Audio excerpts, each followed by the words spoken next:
കൊടിസുനിയുടെ പരസ്യ മദ്യപാനത്തിൽ ഒളിച്ചുകളി തുടർന്ന പോലീസ്.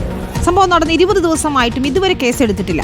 നിയമോപദേശം ലഭിച്ചതിന് ശേഷം മാത്രം കേസെടുത്താൽ മതി എന്ന നിലപാടിലാണ് പോലീസുള്ളത്. അഭിജിത്ത് മുഴക്കുന്നു ചേരുന്നു. അഭിജിത്ത്, ചട്ടലംഘനം ഉണ്ടായി, ഗുരുതര വീഴ്ചയുണ്ടായി എന്ന് വ്യക്തമായതാണ്. ഇതിൽ ഉദ്യോഗസ്ഥർക്കെതിരെ നടപടിയും വന്നതാണ്. എന്നിട്ടും എന്താണ് കേസെടുക്കാൻ വൈകുന്നത്?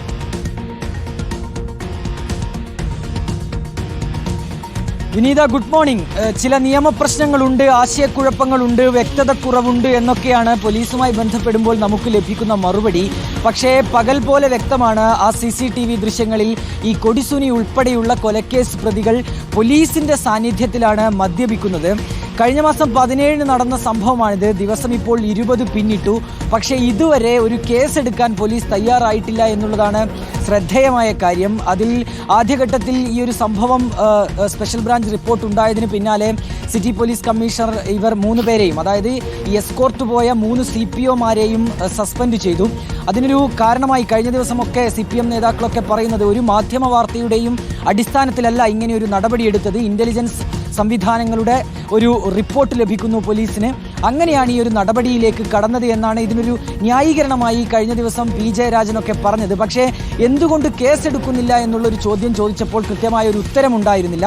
ഏതായാലും ഈ ഒരു സംഭവമൊക്കെ ഉണ്ടായതിന് പിന്നാലെ സുരക്ഷ അല്പം കൂടി വർദ്ധിപ്പിക്കാനുള്ള ഒരു തീരുമാനത്തിലേക്കൊക്കെ എത്തിയിട്ടുണ്ട്.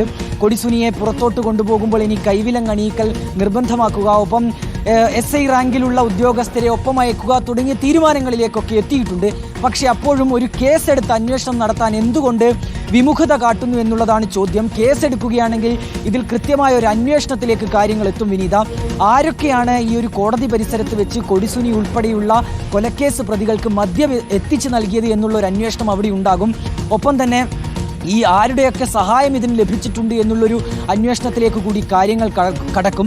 ഈ CCTV ദൃശ്യങ്ങളിൽ കൃത്യമായി ഈ കാറിൻ്റെ നമ്പർ ഉൾപ്പെടെ വ്യക്തമായതാണ്. അപ്പോൾ പോലീസിന് കൂടുതൽ എളുപ്പമാണ് ഇങ്ങനെയൊരു സംഭവത്തിൽ ഒരു അന്വേഷണം, ഒരു FIR രജിസ്റ്റർ ചെയ്ത് അന്വേഷണം നടത്താൻ. കൂടാതെ ഒരു ആരോപണമായി ഉയർന്നു വന്നത് ഇതിലൊരു കേസൊക്കെ എടുക്കുകയാണെങ്കിൽ ഈ പ്രതികൾക്ക് ഇനി പരോൾ ലഭിക്കുന്നതിന് അതൊരു തടസ്സമായി മാറും. അതുകൊണ്ടൊക്കെ തന്നെയാണ് ഈ കേസെടുക്കുന്നതിൽ ഒരു പ്രശ്നം അല്ലെങ്കിൽ ഒരു മെല്ലെപ്പോക്കൊക്കെ പോലീസിന്റെ ഭാഗത്തു നിന്ന് ഉണ്ടാകുന്നത് എന്നുള്ളതാണ് ആരോപണമായി ഉയർന്നു വരുന്നത്. ഏതായാലും നിയമോപദേശം തേടിയിട്ടുണ്ട് പോലീസ്. അതിൻ്റെയൊക്കെ അടിസ്ഥാനത്തിലാകും തുടർ നടപടികൾ ഉണ്ടാവുക എന്നുള്ളൊരു മറുപടിയാണ് പോലീസുമായി ബന്ധപ്പെടുമ്പോൾ നമുക്ക് ലഭിക്കുന്നത്. വിനീത.